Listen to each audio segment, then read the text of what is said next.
Back for patient care number 5, physical assistance and transfer and ergonomics. Okay, transfers. Always transferred toward the patient's strong side. Equipment. I know you know this, but lock the wheels on the wheelchair. Make sure the rails are up on the stretchers. Things that you do without thinking about it, but maybe asked on your board exam. Proper body mechanics, so having a wide base, keep your feet apart. Balance, keep your back straight, bend from the knees. Better to push a heavy object than pull, but patients are not objects. Okay, so keep that in mind. Don't twist. Okay, think about log rolling. How many people does that require? It requires about 3 to 5 people. Who's in charge of the roll for a log roll? The person at the head.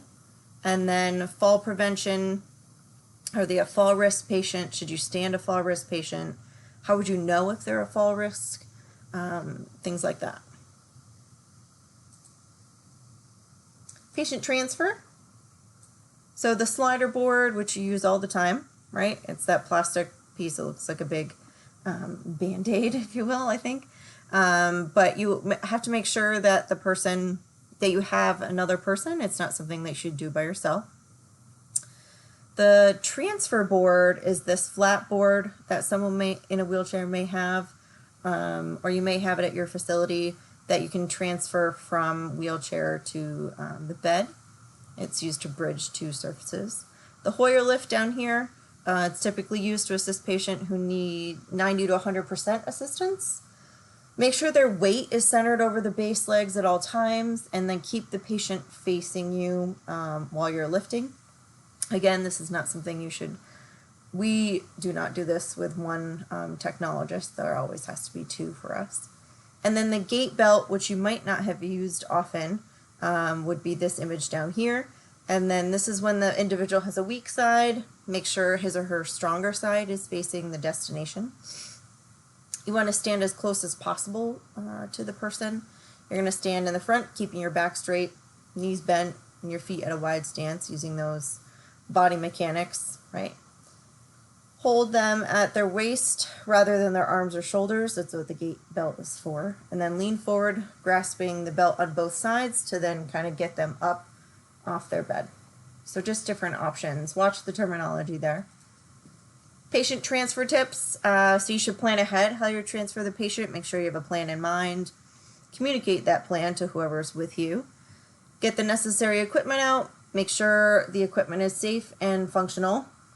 Make sure that oxygen tank that you put on your stretcher to bring the patient down to the apartment has oxygen in it. Get help. Don't be sliding patients by yourself, okay? If they have medical equipment, some things you should watch out for. So infusion catheters and or pumps. Do you know where the Swan-Ganz catheter goes? If they have a tracheotomy or tracheostomy, do you know the difference between those 2 words? NG tube versus NJ tube, right? Well, the NG tube we know goes through the nose to the stomach or gastric. And then the NJ, it goes through the nose, through the jejunum, so the J for the jejunum. And then OG would be oral gastric, so through the mouth.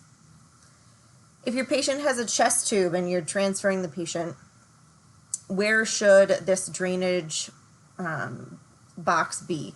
Well, it needs to be below the level of the chest. You need to kind of have gravity for it to flow out. Same with a urinary catheter. If it's talking about a patient with a urinary catheter, the bag needs to be below the level of their bladder.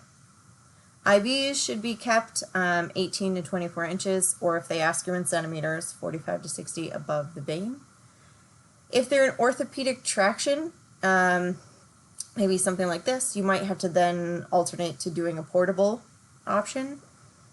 We sometimes see this right in the ER, and they want to make sure it's in place first and do a post-reduction image in place before they remove that. So it might be a portable situation. And then oxygen delivery systems. I know you know this, but Oxygen can't be given to a patient without a doctor's order, so you can't just decide on your own that your patient needs oxygen. They have to have an order in place. The oxygen therapy is usually between 1 and 6 liters per minute. Delivery options, you have a nasal cannula, which is the 2-prong, the nasal catheter. The catheter is inserted in through the nostril. That does not sound fun.